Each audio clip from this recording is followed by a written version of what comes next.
Buenas tardes. Empezamos las conferencias de CEMIDE, no así el curso que le hemos empezado hace un par de semanas con unas jornadas técnicas sobre tributación, como siempre el cierre contable y fiscal de 2013 y con las novedades fiscales, sobre todo para 2014. Pero hoy empezamos hablando de un tema muy interesante. Yo que he estado en la rueda de prensa les aseguro que va a ser muy interesante, donde Juan Carlos Cubeiro, que no es nuevo para ninguno de los que estamos aquí, socio director de IDECO, presidente de honor de la Asociación Española de Coaching AICOP, nos va a hablar sobre liderazgo porque él cree que estamos al final de la recesión, no exactamente al final de la crisis. Y ya el anticipo de lo que decíamos en la carta, creo que, insisto, va a ser muy interesante todo lo que nos va a contar y va a suscitar muchas preguntas entre todos nosotros. Muy bien, muchísimas gracias, Ana. Muchas gracias a CEMIDE, la verdad es que es un placer volver a estar aquí, ya son muchos años, es el 41º curso, ¿no? 41, nada menos. Y feliz Navidad a todos, porque ya empezó la Navidad, más o menos, ¿no? Quería compartir si os parece, nos tuteamos con vosotras y con vosotros algunas ideas sobre el liderazgo y la calidad directiva ante el fin de la recesión, que no quiere decir que no pueda volver la recesión, porque llevamos una serie de años en W, ¿no? Había un cierto debate sobre cómo iba a ser esta crisis, si iba a ser con forma de palo de hockey, si iba a ser con una V, con W, al final está siendo W, pero con muchos picos de sierra, pero sí es importante el tema de la calidad directiva. Entonces, si os parece, por supuesto, en cualquier momento interrumpirme, levantar la mano, debatimos. Aquí no se trata de hacer una clase magistral, ya las clases magistrales duran 18 minutos y están en TED, ya las demás tenemos que debatir y dialogar. ¿De quién es esa sonrisa? ¿De Obama? No, de Obama no. Ya le gustaría al pobre Obama, que está bastante... De Mandela, sí señor, de Mandela. A mí me gusta mucho recomendar libros. Recomiendo un libro que ha salido la semana pasada, La sonrisa de Mandela, de un señor que tuvo la suerte de estar 6 años junto a Mandela, desde 1989, desde la caída del muro, que es John Carlin, es un señor que vive en Barcelona y que hizo otro magnífico libro llamado El factor humano, del que ha salido una película llamada Invictus. ¿Cuántos habéis visto Invictus? Sí. 1, 2, 3, 4, solo 6. Bueno, pues deberes para Navidades, 7, 8. Regalo para Navidades, si queréis, la gente que queréis, la película Invictus. Parece mentira que fuera una historia real, es una historia real y reciente. Entonces, John, que es de padre inglés pero madre española, vive en Barcelona, pues ha hecho un retrato íntimo de esos 6 años, ya con una cierta distancia que probablemente os recomiendo. Yo he hablado esta mañana con él porque venía de Johannesburgo precisamente y le he dicho, qué bien te ha salido el libro, francamente bueno. Y también, estas cosas que nunca son casuales, la otra película sobre Mandela, pero sobre los primeros años, los que le condujeron a la cárcel en Robben Island, 27 años, y el último discurso que hizo es, tengo un ideal por el que vale la pena vivir, pero también por el que estoy dispuesto a morir. Es el largo camino a la libertad, próximamente en los cines, a los que les guste el cine, en enero. Bien, Mandela es un ejemplo vivo todavía de hacer bien las cosas y de liderazgo. Vamos a hablar de liderazgo y vamos a hablar de este fin de la recesión para tratar de aplicarnos a todos los que estamos aquí. ¿Es el fin de la recesión? Pues parece que según los macroeconomistas, sin ninguna duda. Estas son las tasas de variaciones, el tercer trimestre. Ha crecido afortunadamente la inversión en bienes de equipo, ha crecido las exportaciones, una magnífica noticia, hemos sacado fuerzas de flaqueza y también está empezando a crecer el consumo. Por lo tanto, sí parece que crece el Producto Interior Bruto, aunque no a tasas todavía como para generar empleo, pero sí bastante. Lo que pasa es que ante este fin de la recesión pueden ocurrir dos cosas. Como dicen los señores de Arcano, se dedican a invertir, ser la nueva Alemania, este es un informe España 2014, será Alemania 2004, basándose en una portada del The Economist, de Spain, caía la S, y se convertía en pain, dolor, pero ellos vuelven a levantar la S, y el toro deja de estar ya humillado y empieza a berrear de nuevo, con lo cual, pues, esta es una opción, pero también podemos ser la nueva China. en el sentido de los más baratos, los más precarios, etc. Yo me atrevo a pronosticar que nos van a pasar las dos cosas. Vamos a ser la nueva Alemania y la nueva China. ¿En qué proporción? Pues aquí nos tiene que ayudar un sociólogo italiano de principios del siglo XX, finales del XIX, Vilfredo Pareto. ¿Qué decía la ley de Pareto? ¿Os acordáis? Más o menos. Se parte entre el 80 y el 20. 80 y el 20. El 20% de algo genera el 80%. 20% de las causas, 80%. 20% de las tierras, en el caso de Pareto es la Italia de principios del 20, 80%, 20% de los terratenientes, 80% de las tierras. 20% de las empresas serán la nueva Alemania, innovadoras, competitivas, globales, 80% serán la nueva China. ¿Y de qué dependerá una cosa o la otra? De la calidad directiva. Básicamente eso. ¿Cómo estamos en calidad directiva? Pues según el Foro Económico de Davos, que además de reunirse en enero y pasar un frío que pela allí en esa localidad suiza, se dedica a emitir informes de competitividad mundial, y uno de los parámetros es lo que se llama calidad directiva, business sophistication, lo llaman ellos, sofisticación de los negocios, calidad directiva. En el año 2007-2008, estábamos en el puesto número 27 del mundo. Al año siguiente caímos un puesto, 28, al año siguiente caímos 7 puestos más, al año siguiente ya estamos en el 11, 10 puestos más, y subimos el año pasado 2 puestos, de manera que el año pasado estábamos en el número 43. Bien, ¿qué ha pasado en 2013, octubre de 2013, que es cuando han aparecido las nuevas estadísticas? ¿Hemos seguido mejorando, como parece, los puestos, o hemos seguido empeorando? ¿Cuántos pensáis que hemos seguido mejorando? Da la mano. 1, 2, 3, 4, 5, 6, 7. ¿Cuántos pensáis que hemos empeorado? 1, 2, 3, 4, 5, 6, 7, 8, 9, 10.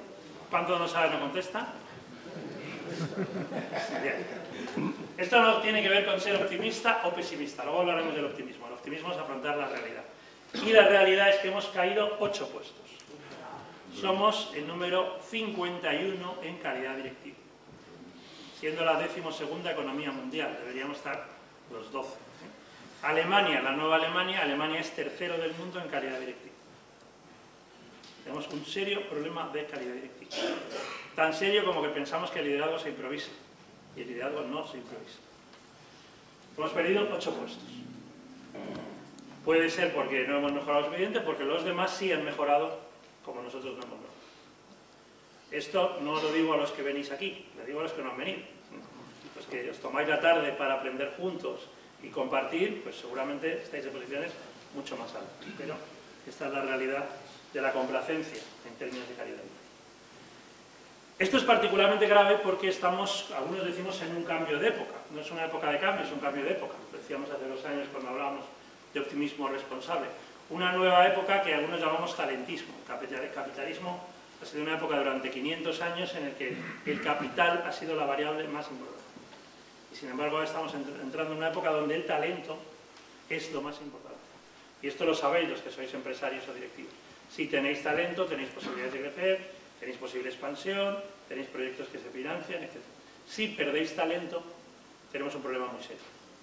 Y este fin de la recesión, según las empresas de trabajo temporal, según los Manpower, Adecco y Randstad de este mundo, estamos a meses de algo muy interesante.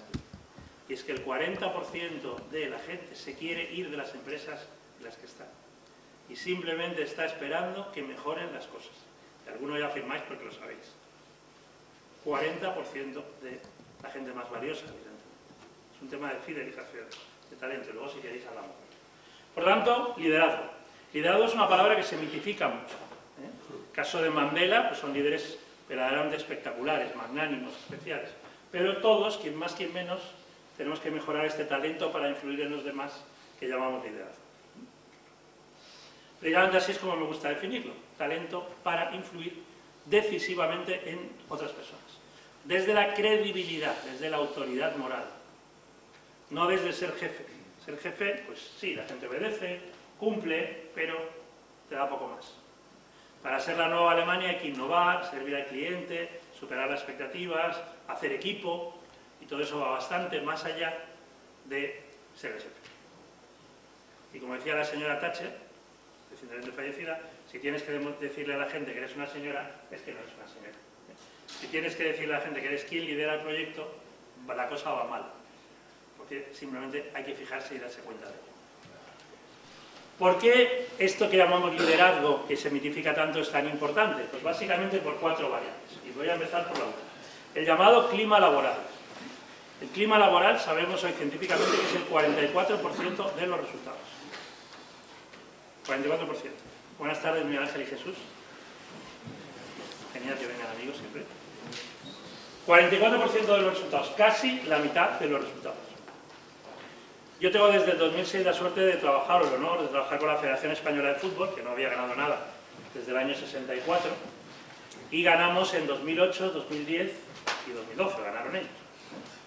Básicamente durante 100 años, en La Roja ocurría una cosa que se llama vértigo. Vértigo. En cuartos siempre ocurría algo que nos mandaba a casa. El codazo de algunos que os guste el fútbol, recordaréis, el codazo de Tassotti, el gol que no fue de Cardeñosa, la Francia de Zidane, el árbitro egipcio en Corea, siempre ocurría algo en cuartos que nos mandaba a casa. Siempre. ¿Eso por qué se llama vértigo? Porque si ese partido lo ganas, quedas clasificado entre los 4 primeros. Por tanto, igual que el vértigo físico es estar en lo alto de un edificio y parecer que te vas a caer, el vértigo emocional es pensar que si ganas, vas a quedar entre los 4. Y sistemáticamente en cuartos nos mandaban a casa. ¿Cómo se cura el vértigo? Con equipo, con clima laboral, con ambiente de trabajo, con compañerismo, como dice Iker Casillas. Y os pongo 2 ejemplos. 2008, día de San Pantaleón, 22 de junio, jugamos contra Italia, somos mejores, pero no ganamos, y llegamos a penaltis. Y los italianos se frotan las manos, pero dicen, los penaltis son cosa nostra, que es donde siempre demostramos que podemos ganar. ¿Por qué? Porque tienen más autoconfianza que los demás. Y entonces un jugador que ya casi no recordamos, que se llama Dani Huiza, ¿os acordáis de Dani Huiza? De Dani Huiza. Falló un penalti. Y Iker Casillas, en lugar de ir a la portería, que como corresponde al portero, al cancerbero, se detuvo ante Dani y le dijo, no te preocupes que el próximo lo pague. Si ese gol se lo hubiera mandado a Iker Casillas, una vez más en 2008, nos habría mandado a casa como corresponde. Y sin embargo, Iker paró el penalti, marcó el suyo y pasamos. Y de ahí la Eurocopa de 2008. En 2010 jugamos contra Paraguay, la Paraguay de Tata Martino, de entrenador todavía del Fútbol Club Barcelona. Y minuto 12, la segunda parte, otro penalti. Sí, los paraguayos estaban jugando muy tranquilos, muy serenos, no tenían nada que perder. Y entonces lo va a lanzar Cardoso, que juega en el Benfica, y aquí es a Iker Pepe Reina, que no juega, pero que está ahí en el banquillo, el que le dice cómo lo va a lanzar Cardoso. ¿Por qué? Porque en los Benfica-Liverpool se lo ha lanzado 2 veces, siempre a media altura de la izquierda, con lo cual, gracias a su compañero, Iker sabe perfectamente por dónde parar el penalti.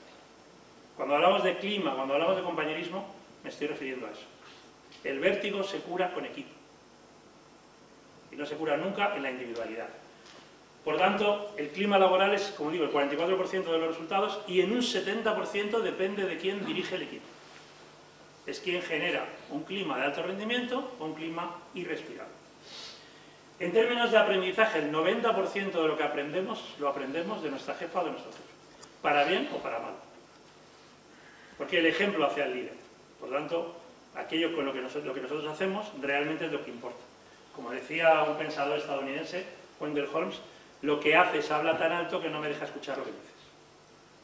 Y lo que echamos de falta en el liderazgo actual es lo que la gente hace, no lo que la gente dice. En términos de absentismo, de nuevo, 70% del absentismo tiene que ver con el liderazgo. Pero en esta manera es que la gente físicamente va a trabajar, pero mentalmente y emocionalmente no va a trabajar.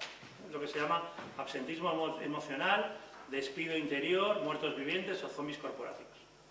Uno va a un hotel, a una tienda, a un restaurante y ve gente que va andando, vegeta, pero así como atender al cliente, mucho no. En un 70%, como digo, depende del liderazgo. Y finalmente, y por eso digo que vamos a vivir una auténtica revolución en el cambio de trabajo. Bueno, estaba diciendo que en términos de clima laboral, el 70% lo genera el liderazgo, que es el 44% de los resultados, 90% del aprendizaje y 70% tanto del absentismo como del absentismo emocional. Y ya os digo que en los próximos meses lo que vamos a vivir es personas que han estado aguantando en estos años duros, pero están hartos de la empresa en la que están, de sus jefes tóxicos, que si luego queréis hablamos de jefes tóxicos, pues aunque el concepto se ha puesto de moda, no hemos reducido el número y el porcentaje de jefes tóxicos en España, por eso hemos perdido 8 puestos, gracias, en calidad directiva, y al final, ¿con quién se irán? Con quien atraiga realmente el talento. Con quien atraiga el talento. Por tanto, el 60% de la productividad de las empresas tiene que ver con quién y cómo las dirige. 60%. 30% con la tecnología y 10% con todo lo demás. 60%. ¿De dónde viene esta palabreja de líder, leader, del sajón, previo al inglés? Es la persona que básicamente guía a los demás. Si Ana nos convence que en lugar de pasar al cóctel después, nos vayamos andando a la bien aparecida, por ejemplo, parece suficientemente ambicioso, y nos convences y nos vamos contigo, nos estarás liderando. Te viene de guía, la palabra guía. Y por tanto siempre tiene 3 características, 3 cualidades. Marcar la pauta. Marcar la pauta. Estamos aquí y nos vamos a pueblo. Estamos ahora y pensamos en el futuro. Marcar la pauta. La visión. Hacer equipo. No hay equipo sin líder ni líder sin equipo. Ahora, equipo es un grupo humano que genera sinergias, por tanto que suma. La mayor parte de los mal llamados equipos no suman, generan antisinergias. Están peor juntos que cada uno por separado. Por eso decimos, más vale estar solo que mal acompañado. No que acompañado, siempre es mejor estar acompañado. Lo malo es estar mal acompañado. Y todo lo que tiene que ver con la energía, convertir la energía potencial en energía real. Infundir energía, lo que hemos llamado normalmente motivar. Aunque luego, si queréis, hablamos, nadie motiva a nadie en realidad. Como mucho lanzamos estímulos para que las personas se motiven, se muevan. Por lo tanto, para liderar bien hace falta 10 cosas. Marcar la pauta, hacer equipo, infundir energía en cada uno de nuestros 3 cerebros. El cerebro racional, el neocórtex, el nuevo cerebro, el sistema límbico, cerebro emocional, y el cerebro del reptil, que es el que realmente instintivo nos impulsa. 9 cosas. Más una que comentaré al final, que tiene que ver evidentemente con la felicidad. Lo primero es la estrategia. La estrategia es algo muy interesante porque en la etimología viene de estrategos, el general, el canciller griego. Por tanto, estratégico es lo que es importante para quien manda. Estratégico es lo que es importante para quien manda. La escuela de Michael Porter de Harvard y algún otro nos ha convencido, entre comillas, de que estratégico es algo, un plan, y el plan no es más que una herramienta, un plan, que hacen otras personas, consultores externos de cierto prestigio, y que al final se coloca en una estantería. Eso no es la estrategia. La estrategia es lo que es importante para quien manda, para quien decide. Y por eso muchas veces hay una disonancia entre el plan, que lo han hecho otros, y lo que realmente es importante para mí.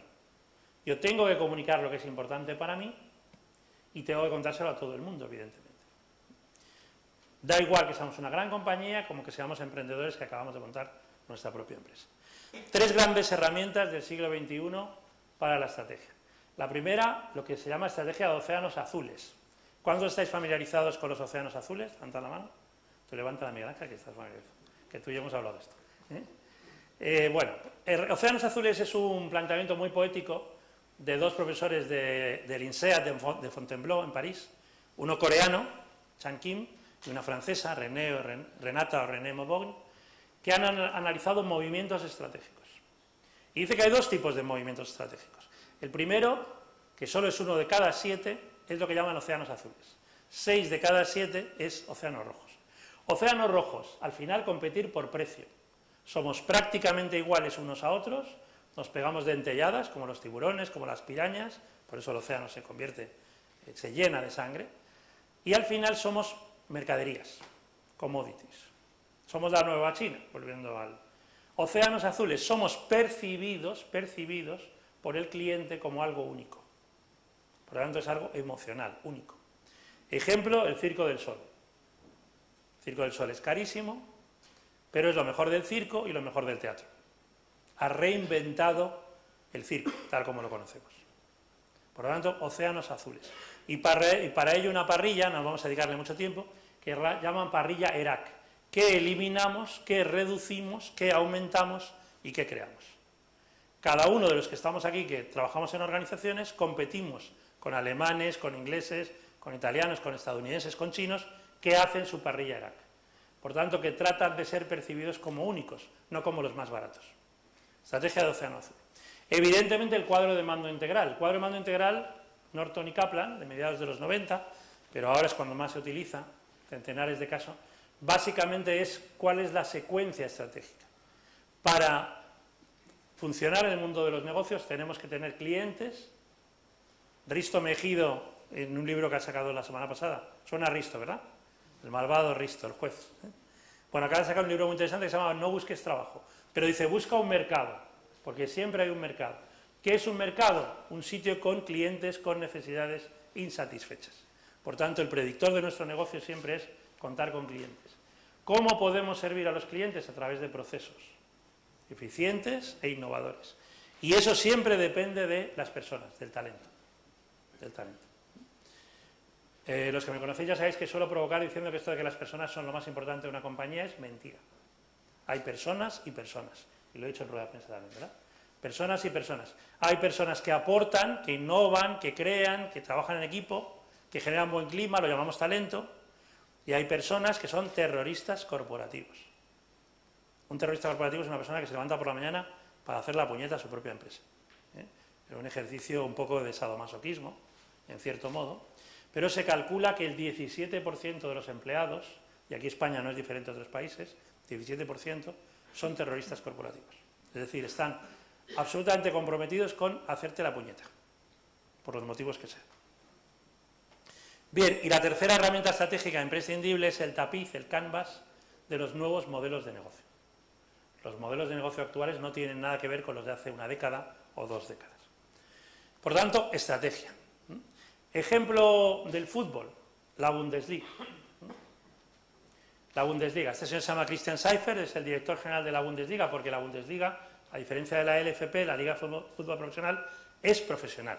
La nuestra solo es profesional en el nombre, Liga de Fútbol Profesional.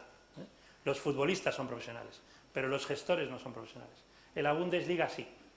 Y la Bundesliga gana dinero, a diferencia de nuestra liga, que ya no sabemos ni cuánto debemos. ¿Por qué gana dinero? Pues porque los señores tienen una estrategia que se llama llenar los campos de fútbol, que es una estrategia bastante inteligente, porque a los que os guste el deporte, y en concreto el fútbol, sabéis que no hay ningún, vamos, la diferencia es abismal, ningún parecido entre ir, por ejemplo, al Sardinero a ver un partido y verlo por televisión, a que no tiene nada que ver. No, pero aquí nos hemos creído, mucha gente se cree que es lo mismo, no tiene nada que ver. Entonces, como los alemanes básicamente lo que hacen es llenar los campos de fútbol, hasta el punto de que en primera y segunda división llega a una ocupación todo el año del 91%, prácticamente todos los partidos, 91%, lo que hacen es toda la estrategia para llenar los campos de fútbol. Por ejemplo, el transporte público en las ciudades alemanas cuando hay partido es gratis, para que la gente ni se plantee llevar el coche, sino ir en transporte público, sea metro, autobús, cada ciudad, lo que tenga. No hay palcos, porque como hay que llenar los campos de fútbol, y los palcos lo que hacen es utilizar demasiado espacio, en la Bundes no hay palcos, básicamente. Las entradas son muchísimo más baratas, porque han llegado a un punto de equilibrio donde lo importante es llenar los campos. Y cuando llenas el campo, vendes camisetas, vendes mascotas, vendes de todo.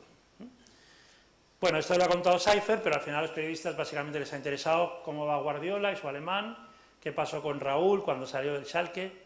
Esto es una estrategia bien definida. Por tanto, cuando tienes un objetivo estratégico importante, al final las cosas salen. Y por eso ellos, después de la NFL, del fútbol americano de Estados Unidos, es donde más afluencia de público hay de todos los deportes. Estrategia. La estrategia la tenemos que convertir en un reto, porque nuestra gente no nos compra la estrategia. Nuestra gente se emociona con un reto. Si le decimos, vamos a crecer un 15%, ¿y qué? No.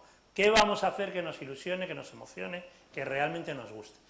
Y esto tiene mucho que ver con un concepto que se llama flow en inglés, fluidez, de un psicólogo ya jubilado llamado Csikszentmihalyi, de origen húngaro, que se llama la experiencia óptima. ¿Cuándo tenemos la experiencia óptima? Cuando fluimos, cuando el tiempo se nos pasa volando, cuando tenemos un reto, por tanto, un objetivo que realmente nos emociona y elevamos nuestro aprendizaje, nuestras capacidades, nuestro talento a la altura de ese reto. Entonces, cuando estamos en fluidez. Si el reto es excesivo, estamos en ansiedad, como algo previo a la depresión. La depresión ya es la enfermedad más frecuente en la Unión Europea, la depresión. Se calcula que el 38% de los trabajadores en Europa hoy están en ansiedad, 38%. Y cuando no tenemos proyecto en absoluto, y esto es muy fácil, los que viajamos bastante al otro lado del Atlántico, Iberoamérica, tú tomas un periódico y ves si se habla de proyectos o no se habla de proyectos.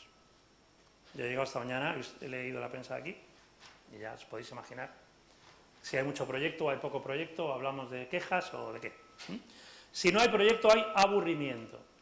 52% de los trabajadores en Europa con empleo se aburren mortalmente.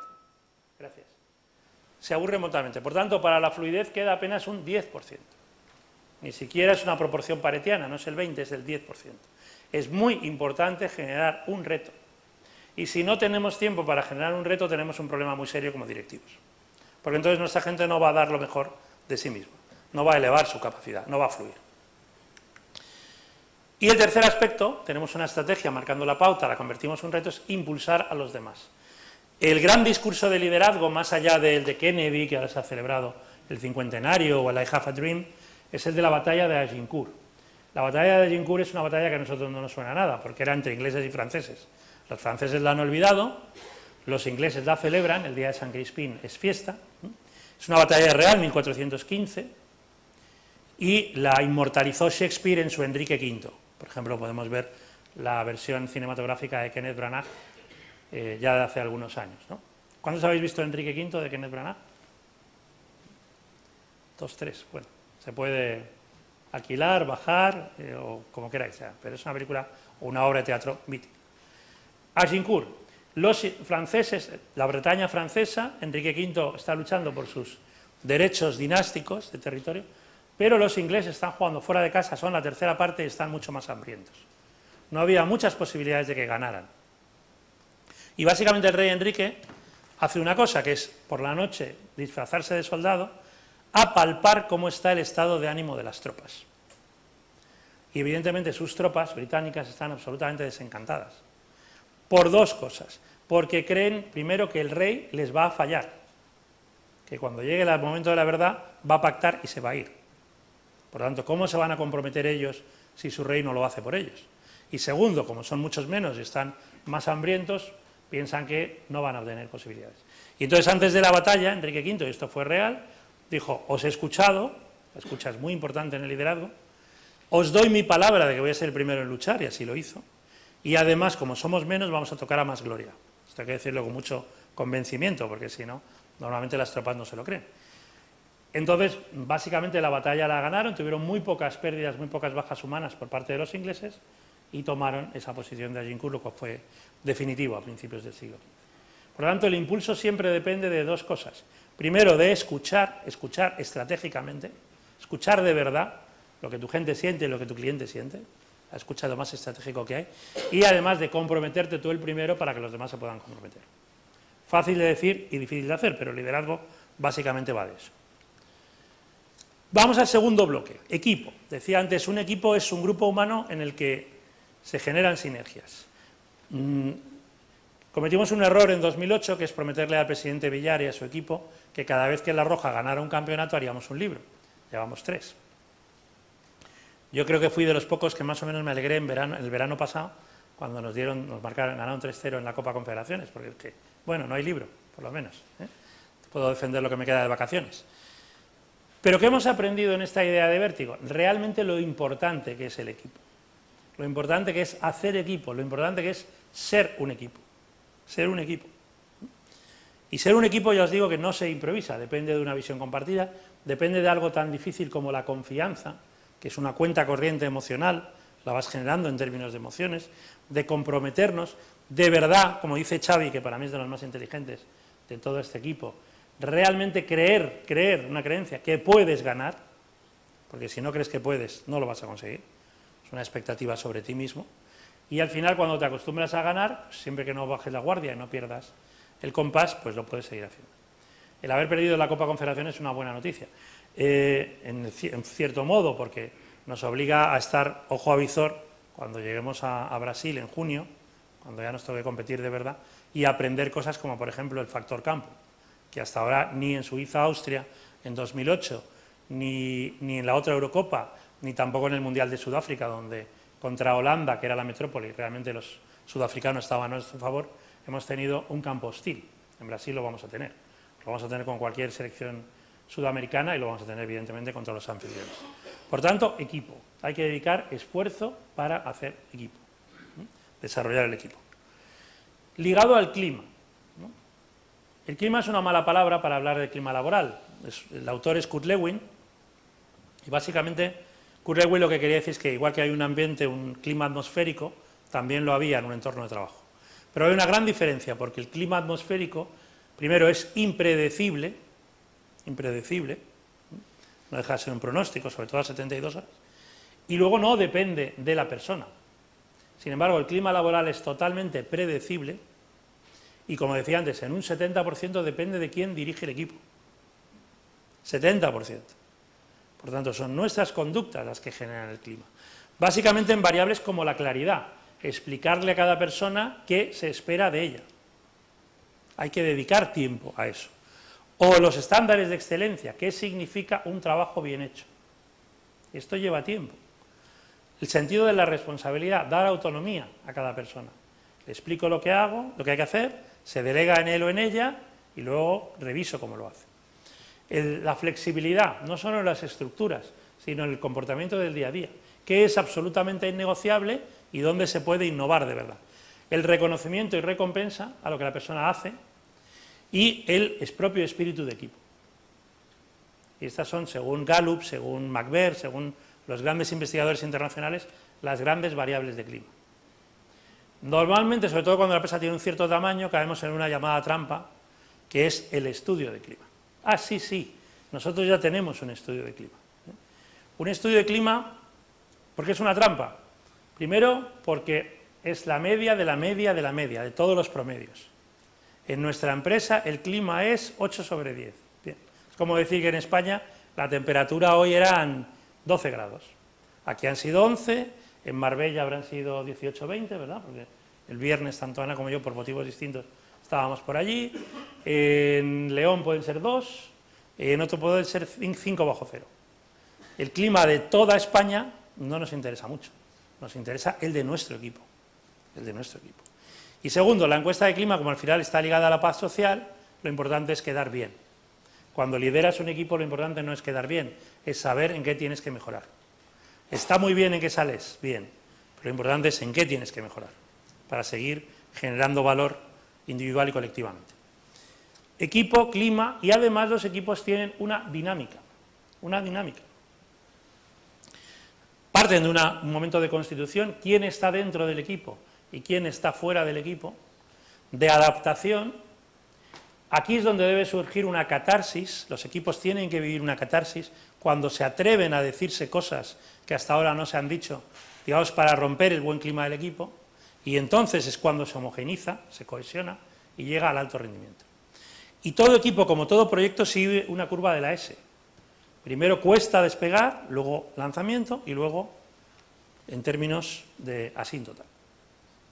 Por tanto, hay que cambiar cada 4 o 5 años el equipo como tal. Lo estamos viendo en el fútbol. El Barça era un Barça ganador, iba a batir todos los récords, lleva 2 derrotas seguidas, contra 2 equipos que en términos de valor son de menor valor que el FC Barcelona. Pero es un modelo agotado. ¿Y cuál es la respuesta a un modelo agotado? Sale el entrenador, no por casualidad. Bueno, yo creo que el mordiente de la liga actual es que con 2 equipos que tienen muchísimo más presupuesto, sus presidentes lo que han querido son entrenadores dóciles. Entonces esto es una magnífica noticia para los demás, porque evidentemente el que tiene el Barça es tan dócil que no está cambiando el modelo, o lo hace a su manera, con lo cual ahora pierden, y el del Madrid es tan dócil que juegan sin entrenador. Con lo cual cuando le sale bien, y cuando le sale mal, es impresionante. Entonces, hay una dinámica en los equipos, tenemos que ser muy autoexigentes con los equipos, porque incluso cuando nos va bien, tenemos que ir preparando cuándo nos va a ir bien. Y esto no es fácil, porque cuando tienes éxito, Lo fácil es caer en la euforia. Y vamos con el tercer bloque, optimismo. El padre del optimismo científicamente es este señor que se llama Martin Seligman, dicen los americanos. Empezó sus investigaciones como psicólogo con perros de Pavlov, de estos que salivaban cuando se les enseñaba un trozo de carne, una chuleta, pero cuando no se les daba la chuleta, el perro, como buen mamífero emocional, aprendía a desconfiar. Así, me la has enseñado, pero no me la das. A la tercera vez ya no creo en ti. Y generó un concepto que se llama indefensión aprendida. Aprendemos a sentirnos indefensos. Y es un gran mal social en Occidente, tanto en Europa como en Norteamérica. Hemos aprendido a sentirnos indefensos. Me decía Carlin esta mañana, cuando le he felicitado por la sonrisa de Mandela, acabo de llegar de Johannesburgo, está ahora escribiendo sobre un personaje llamado Oscar Pretorius, suena que mató a su pareja, que era una modelo, una Helena de Troya, me decía. Es un chico que de bebé le amputaron las piernas y aún así ha corrido y luego ha tenido esta historia. Bueno, dice que es un drama de Homero, pero mucho más grande, decía esta. Pero decía, vuelvo de Sudáfrica donde la peligrosidad no tiene nada que ver con la de España. El SIDA todavía sigue tal, hay problemas de abastecimiento. Sin embargo, todo el mundo sonríe. Todo el mundo sonríe. Sin embargo, llega a Barcelona esta mañana y dice, ya está todo el mundo sin energía. Dice, somos como conejos de Duracell que nos hemos quedado sin energía. Y nos quejamos constantemente. Hace 2 semanas, el anterior vicepresidente de Petróleos de Venezuela, Nelson Ríos, buen amigo, vino a España, ¿no? Estuvimos en Galicia, estuvimos en Madrid, en Barcelona, en Valencia tomando una paella, en el norte tomando marisco, en Barcelona escalivada, la esqueixada, y con los distintos amigos, qué mal está todo, a ver cuándo salimos de esto. Y cuando ya llevamos 4 comidas de marisco, de todo esto, dice, ustedes los españoles todo el rato se están quejando de qué mal está todo, pero anda que se ponen de paella, de tal, no sé qué. Digo, sí, aquí es quejarse y seguir comiendo, ¿no? Bien, optimismo inteligente, optimismo responsable.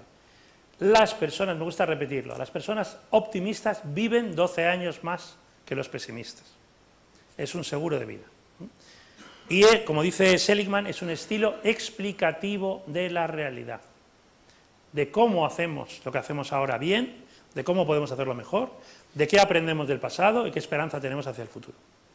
Estilo explicativo de la realidad. Seligman, en un libro como Aprenda Optimismo, ha demostrado que el optimismo, cuando se mide científicamente, es el gran predictor de la venta.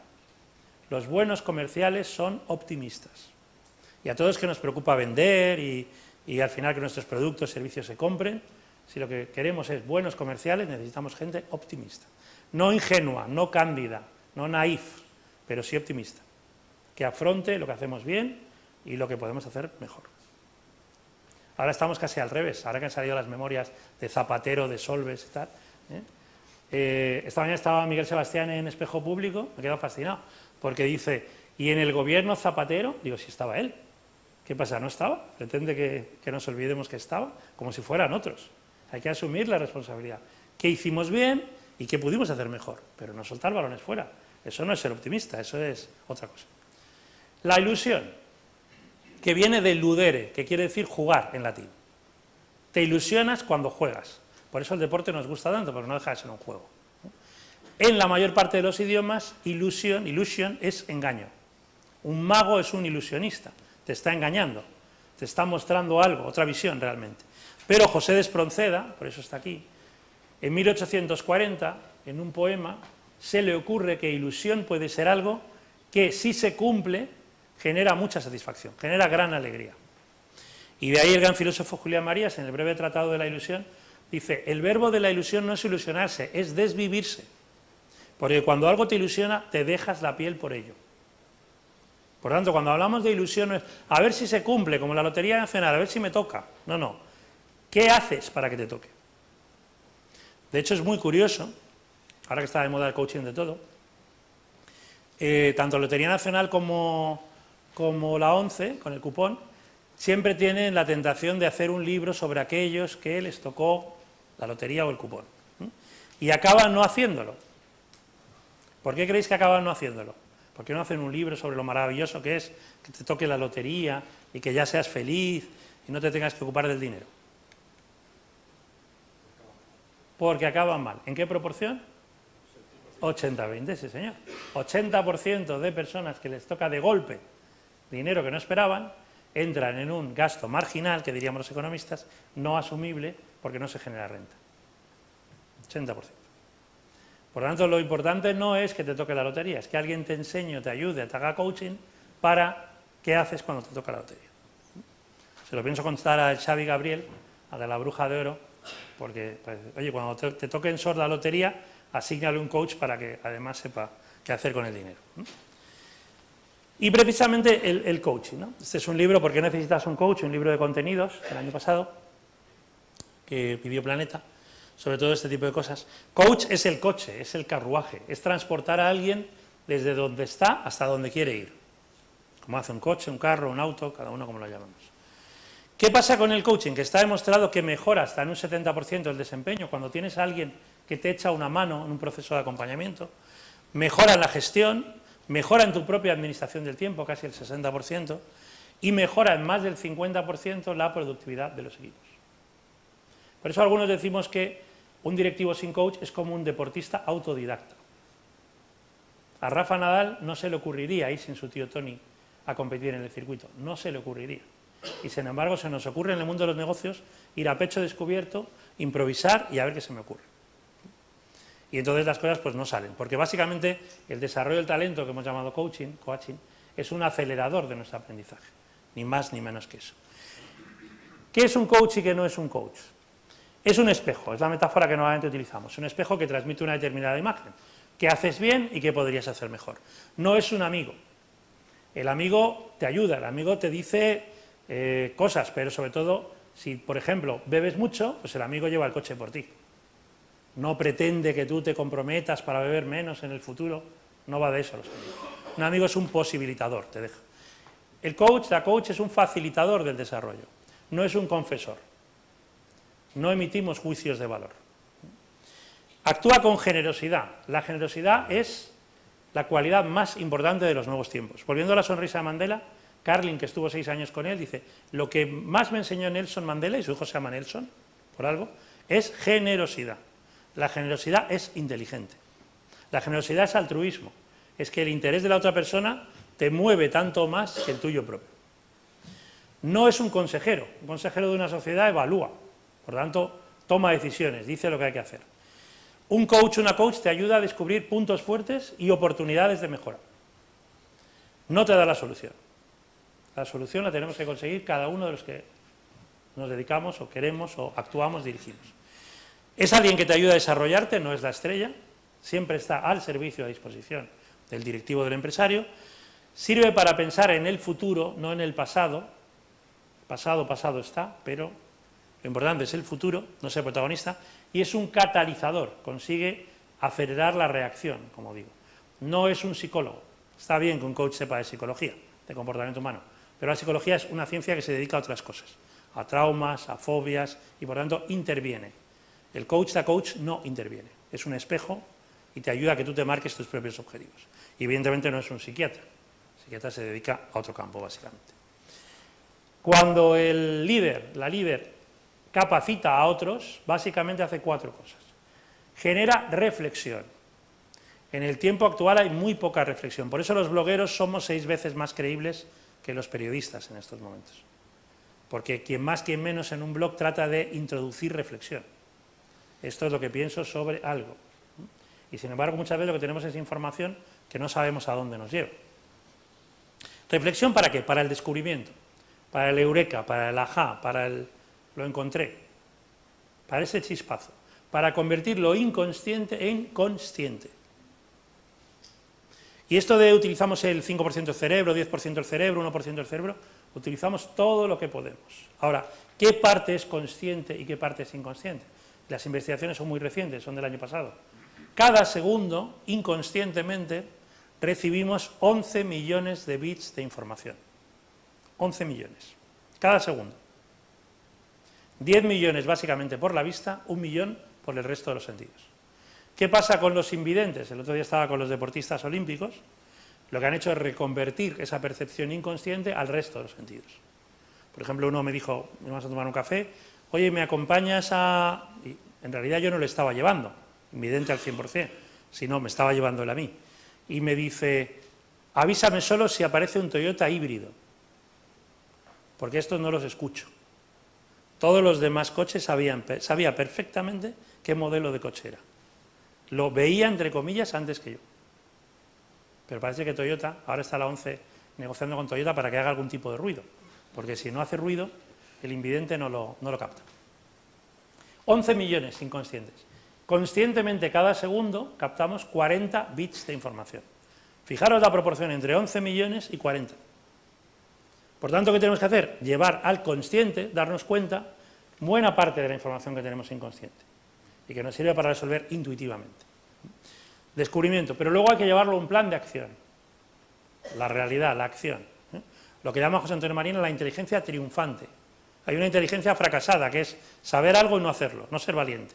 Pero si eres valiente, básicamente lo llevas a un plan de acción, con objetivos, con hitos, con indicadores. Y lo conviertes en un hábito, que es una segunda naturaleza.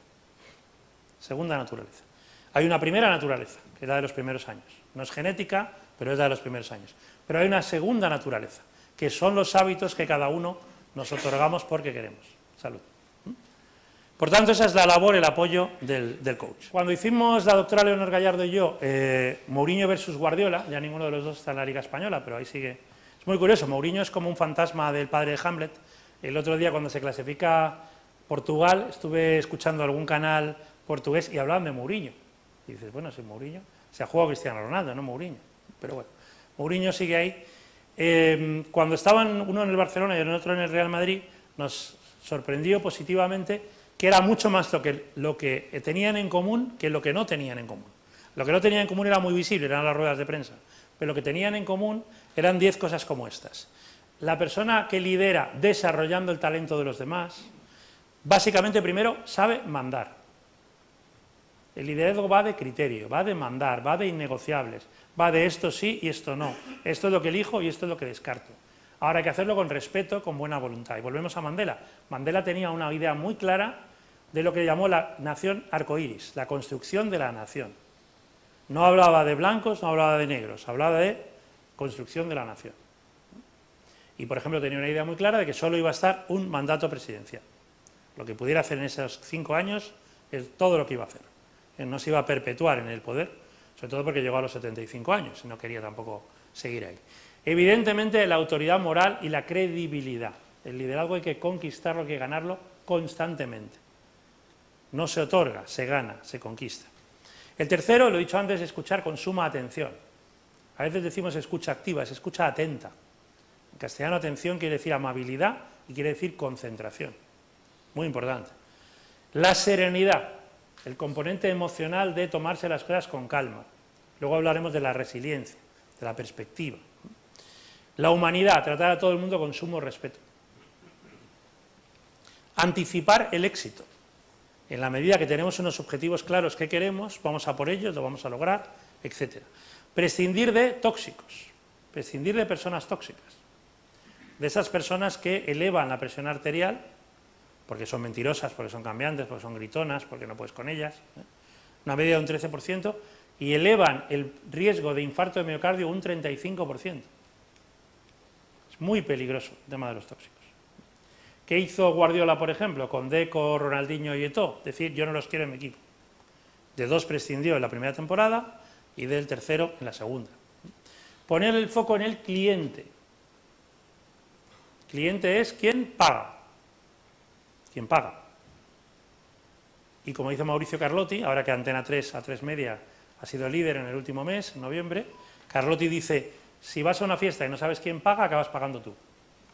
Siempre hay que saber quién paga la fiesta. Ojalá hubiéramos sabido en nuestro querido país quién pagaba esta fiesta hace unos años.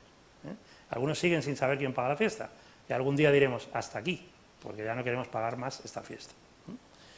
Y 2 aspectos más. Cuidado con la euforia y con la disforia, el desánimo. Los líderes que desarrollan el talento de los demás saben muy bien cuando los demás están en euforia cómo reducir esa euforia, ese perder la cabeza, y cuidado con el desánimo porque nos hunde también. Templar. Y finalmente, ser ecuánimes en las decisiones que tomamos, tratar de ser lo más justos posibles y además explicarlo bien. Todo el mundo tiene derecho a que les expliquemos por qué las decisiones que tomamos nosotros son las que creemos convenientes o adecuadas. 10º y último punto. La felicidad. Esta señora que se llama María Graciani, esta joven periodista andaluza, tiene un libro, tiene ya dos, el otro se llama Abuelo, pero el primero es Motivulario. Yo trabajaba en el Departamento de Recursos Humanos de una gran compañía, se dedicaba a lanzar correos electrónicos con palabras que se inventaba, motivulario, motivación, vocabulario, vocabulario para la motivación, lenguaje de la motivación, y una de mis palabras favoritas de María es que hemos de pasar de jefes con J a jefes con G, generadores de felicidad. Los líderes son generadores de felicidad. Y podéis pensar, con la que está cayendo como para generar felicidad, es que no nos queda otra. ¿Quién es la persona que más sabe de felicidad en el planeta? Para mí esta señora, Sonia Lyubomirsky, de origen ruso, nacida en Leningrado, en San Petersburgo. A los 9 años su familia se traslada a California y ella queda muy fascinada por la diferencia entre sus compatriotas rusos que van andando mirándose a los pies para no tropezarse en la nieve, y muchos con el vodka en el cuerpo por el frío que hace, y en California haciendo surf y en bañador, ¿no? Sonia nos ha enseñado, tiene un libro, el The How of Happiness, la ciencia de la felicidad, que como ella dice es ciencia ayuda, no autoayuda. Nos ha enseñado básicamente 3 cosas. Primero, la felicidad se crea, no se busca. Por eso dice, no es un golpe de buena suerte, como al final de lluvias, algo que vamos a encontrar, la salida, no, se crea. Y es muy diferente cuando estamos buscando la felicidad, porque no la vamos a encontrar, que cuando estamos creando como arquitectos de nuestra propia felicidad. ¿Por qué la felicidad se crea? Porque ella ha demostrado, y lleva 20 años investigando el tema, que solo el 10% de la felicidad tiene que ver con las circunstancias externas de la vida. Salud, dinero y pareja, básicamente. Solo el 10% de la felicidad. Solo el 10%. Y sin embargo, ay, si tuviera más salud, ay, si tuviera más dinero, ay, si tuviera... Eso es buscar, hay que crear. El 50% ella lo llama punto de set, referencial. Y decía que era genético, ya va comprendiendo que no tiene que ver con la genética, tiene que ver con los primeros años de vida. Por lo tanto, con quién convives. Puede ser un hijo adoptado y, sin embargo, tener la felicidad que tienen tus padres. Familias felices suelen generar personas felices, independientemente del nivel de ingresos, independientemente de la salud, independientemente del número de personas en la familia, independientemente. 50%. Y el 40% es voluntario, actividades deliberadas. Pero lo más sorprendente, por lo menos para mí, es que este 40% puede modificar el 50% referencial, el 50% de los primeros años. Y a mí me gusta poner un ejemplo de hace 2 veranos, a lo mejor algunos me lo habéis oído, perdonadme si ya lo conocéis. Yo trabajo con Petróleos Mexicanos, con el Top 500, y hacemos un ejercicio que se llama el escudo de vida, contar el pasado, el presente y el futuro a través de dibujos. Y un señor que está en la alta dirección, allí en las torres de la Ciudad de México, dijo, yo tenía 10 hermanos y cuando tenía 11 años, mi papá antes de morir me tomó de la mano y me dijo, hijo mío, vas a ser más desgraciado que yo. Y yo pensé, 50% de Lyubomirsky. Vaya mensaje le ha lanzado el padre. Desierto mexicano, familia humilde y padre que dice, vas a ser más desgraciado que yo. ¿Qué hace aquí este señor? Y entonces sigue contando. Bueno, tenía 11 años, me dediqué a mirar por casa a ver si teníamos algún libro. Teníamos un libro, ya sabéis que los mexicanos son muy religiosos. ¿Qué libro podía ser? La Biblia. Y me leí el libro. Nos cuenta, con 11 años se leyó el libro. Bueno, vale, vamos a ver. Y me hice una pregunta. ¿Quién es más listo, Dios o mi padre? Y ya entonces, como el final de las películas, y entonces me puse a estudiar, obtuve una beca, me hice ingeniero petrolero, me fui a la Ciudad de México, entré en Pemex y aquí estoy. Y la gente se levantó y se puso a aplaudir, evidentemente. Con ese 40%, un chaval de 11 años había cambiado su destino. Porque su destino, entre comillas, gracias a su padre, su puñetero padre, era estar en el desierto mexicano y ser más desgraciado y por lo tanto cumplir la profecía. Pero él decidió no cumplirla y voluntariamente cambió las cosas. Por tanto, este 40% puede llegar a ser 90%. Y tercera idea, la felicidad se crea, depende voluntariamente de nosotros y depende de 12 cosas. 12. La primera, la más importante, de hecho la que se receta, entre comillas, a personas cercanas a la depresión. Ya he dicho antes que la depresión es la gran enfermedad de nuestro tiempo. La gratitud. La gratitud. La gratitud es un gran antidepresivo. Mandela constantemente estaba dando las gracias, hasta a sus carceleros, que en la primera rueda de prensa, después de 27 años, les dio las gracias, porque a veces habían llevado mantas, porque habían la gratitud. Hay 4 grandes antidepresivos: el Prozac y variantes farmacológicas, el chocolate, es un Prozac vegetal, el sexo y la gratitud. 4. Por lo tanto, practicar la gratitud. O cultivar el optimismo que hemos visto.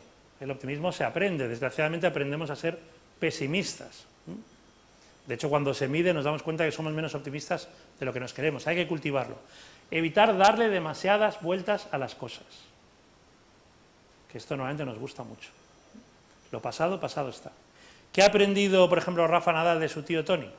Cuando pierde un punto, se sienta, se come el plátano normalmente, potasio, y empieza a mirar enfrente quién va vestido de rojo, quién va vestido de blanco, cuántos huecos hay. No piensa en el partido, porque si le da vueltas a por qué ha perdido un punto, volverá a cometer un error. Se dedica a lo siguiente. Practicar la amabilidad. La amabilidad genera felicidad. Y de nuevo es una actitud ante la vida. ¿Qué hacía Mandela? Tratar con respeto a absolutamente todo el mundo. Cuidar las relaciones sociales. Generar buenas emociones en los demás. He dicho que el 40% está esperando que un poco se abra la veda para irse de las empresas. ¿Cuál es la clave de la fidelización del talento? Por favor, no digáis retención, es una muy mala traducción de retention. Retener es secuestrar. El talento se fideliza, no se retiene. Se fideliza a través de emociones positivas. Y para mí el mayor experto es un señor que se llama John Gottman, que sigue dando clase en Seattle, estado de Washington. Por cierto, le gusta mucho el Sapunset. Cuando venga Elsa seguro que habla de Gottman. Gottman tiene una página web, gottman.com. Si le mandáis un diálogo con vuestra pareja, hasta 15 minutos, os dice la probabilidad de separaros en los próximos 3 años. ¿Verdad que sí?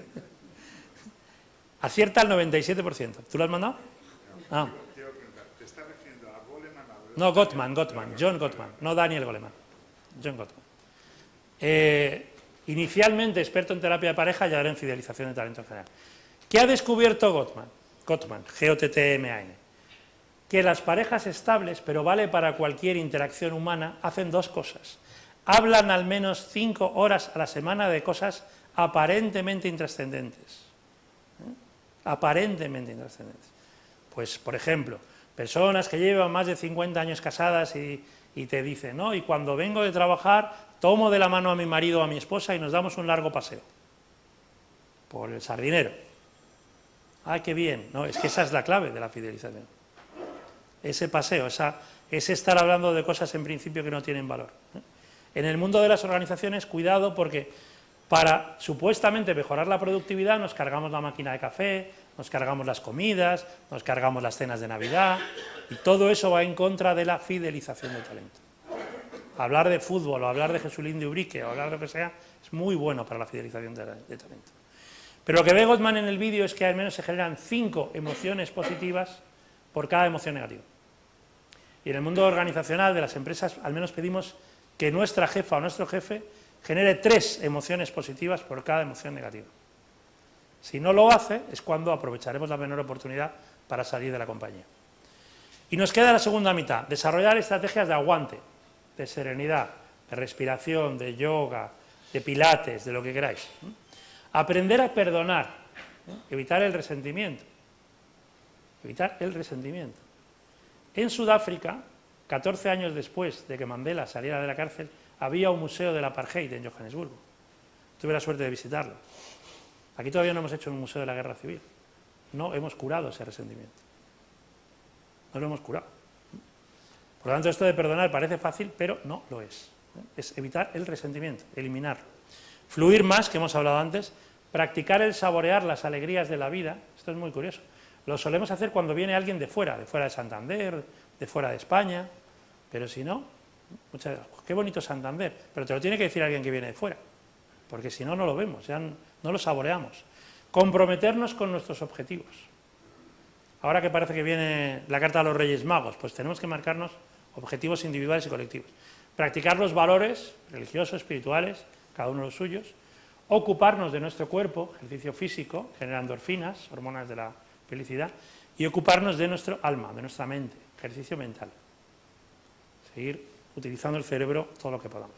Cuanto más interconectemos, mucho mejor. Hoy sabemos que la neurogénesis, la generación de neuronas, no se interrumpe con el paso del tiempo. Por lo tanto, hay que seguir estudiando y aprendiendo. ¿Qué os sugiero? Siguiendo a Lyubomirsky, ver dónde tenemos fortalezas y ser muy consciente de ellas, dónde tenemos oportunidades de mejora. Y básicamente que alguien nos ayude a aprovechar esas oportunidades. Pero lo bueno es que sabemos lo que tenemos que hacer. Con estas 12 actividades somos felices, seremos felices. Y si nos dedicamos a hacer otras cosas, pues no lo seremos. Estamos por primera vez en la historia de la humanidad con el conocimiento científico de qué hacer para liderar y qué hacer para ser felices. Finalmente, una manera de ver a estos 12 para que sea más fácil de recordar es que hay 3 motores, la gratitud, el optimismo y la fluidez. Hay 3 aspectos que tienen que ver con nuestras relaciones con los demás, con nuestros vínculos, la amabilidad, las relaciones sociales y saborear las alegrías de la vida, con aguantar, no darle vueltas demasiado, perdonar y ser resiliente, y con el cuidado, la actualización de cada uno de nosotras y nosotros, con los objetivos, nuestros propios valores espirituales y con nuestro ejercicio físico y mental. Y esas son las claves de la felicidad. Por tanto, si somos más felices, si contagiamos de felicidad, si somos generadores de felicidad, como dice María Graziani, seremos mejores líderes y las cosas saldrán mejor. Finalmente, ¿cuál es el fundamento económico de todo esto? Baruch Lev, que es el profesor de finanzas de la Universidad de Nueva York, se dedica a analizar intangibles. Hoy en la comida hablábamos del valor, ¿verdad?, y de los intangibles. En los años 80 todavía más del 60% del valor de las compañías, esta es la media de Standard & Poor's, de los 500 mayores, estaba, más del 60% era tangible. En la revolución de los 80 hacia los 90, cambia la tortilla, se da la vuelta, y ya menos del 40% es intangible, y antes de esta crisis ya el 90% era intangible. Baruch Lev calcula que entre el 95 y el 98% es intangible. Pero tenemos la fantasía de la tangibilidad. Volviendo a Petróleos Mexicanos, cuando tú cuentas esto, dicen, no, si nosotros vendemos petróleo, ya. Si eliminamos a los 200 primeros de Petróleos Mexicanos y nos ponemos nosotros, ¿en cuánto tiempo nos cargaríamos Petróleos Mexicanos, Jesús? ¿Cuánta vida nos das para que nos carguemos Petróleos Mexicanos dirigiendo los que estamos aquí? ¿Un mes, 2 meses, 3 meses? No llegaríamos al año, absolutamente no llegaríamos. Entre 1 mes y 3 meses. Por lo tanto, lo que tiene Petróleos Mexicanos, como cualquier organización, es la capacidad de organizar. Hay 2 socios de McKinsey que dicen que es el gran invento. Más que la rueda es la organización. Cómo los seres humanos hemos logrado organizarnos. Y estos intangibles, 95-98%, según Generación de Modelos de Negocio, una libro de estrategia que os hablaba antes del tapiz, del canvas, son 4 cosas. Capital humano, el liderazgo que desarrolla talento, eleva el capital humano, evidentemente. Y el talento que no se aprecia, se deprecia. Por tanto, si no somos líderes que desarrollamos el talento se pierde.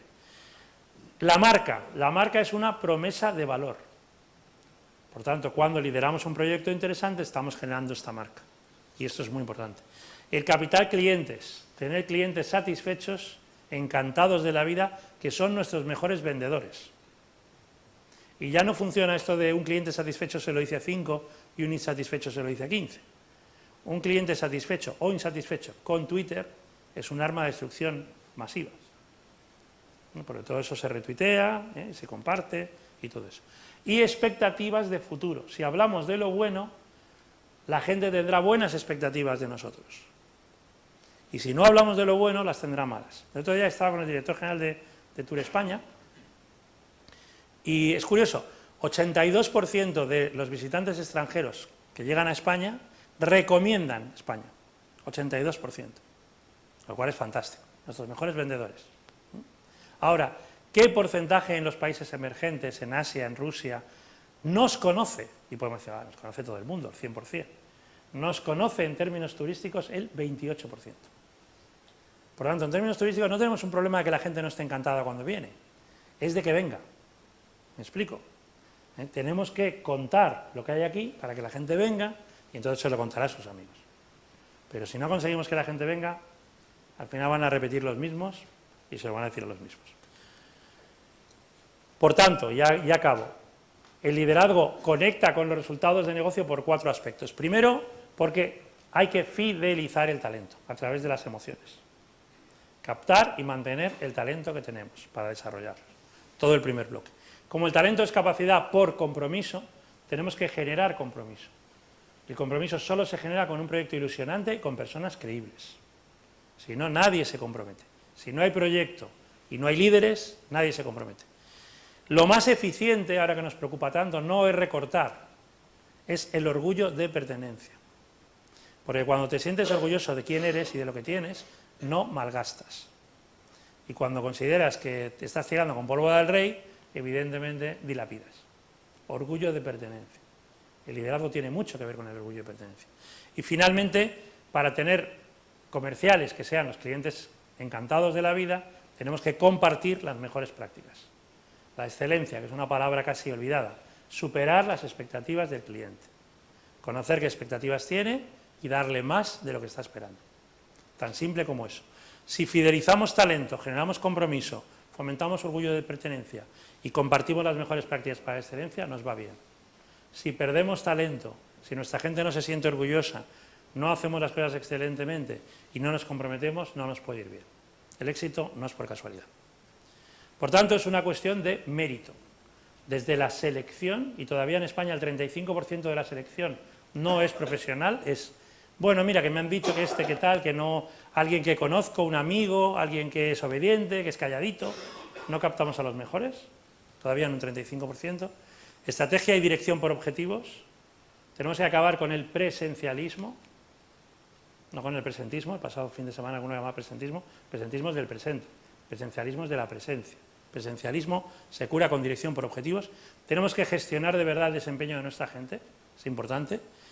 Hacer promociones equitativas, meritorias, formar y desarrollar constantemente, que es la inversión más rentable, con un ROI del 1700%, según Heckman, el Premio Nobel de Economía. Evidentemente el liderazgo y saber desvincular a las personas. Ahora que parece que el gobierno se va a gastar 2,5 millones en contarnos la reforma laboral, esta reforma laboral tiene dos ventajas que no vemos. La primera, la formación es imprescindible, con la formación no se juega. Y no solamente hemos jugado, sino que ya habéis visto lo que se ha hecho, que da vergüenza. Y se recoloca profesionalmente. En Francia, Holanda, Alemania, Inglaterra, Estados Unidos, se recoloca profesionalmente. Y aquí el outplacement es marginal. Yo no me dedico al outplacement, no estoy vendiendo outplacement. Pero la recolocación tiene que ser profesional. El debate no son 20 días por año, 30, 15, es que cuando alguien salga de la compañía tenga opciones en otra empresa. O monte su propia empresa. Pero eso se hace profesionalmente. Y se supone que la reforma laboral iba de eso, pero parece que no nos hemos enterado.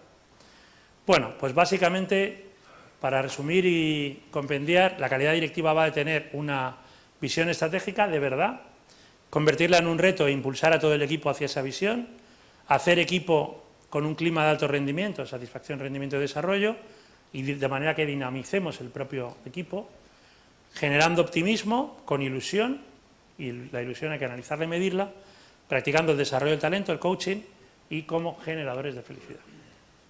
Y estas son las 10 claves, antes del turno de preguntas y del debate, que quería compartir con todas vosotras y con todos vosotros. Así que muchísimas gracias y espero que os haya sido de utilidad. Muchas gracias.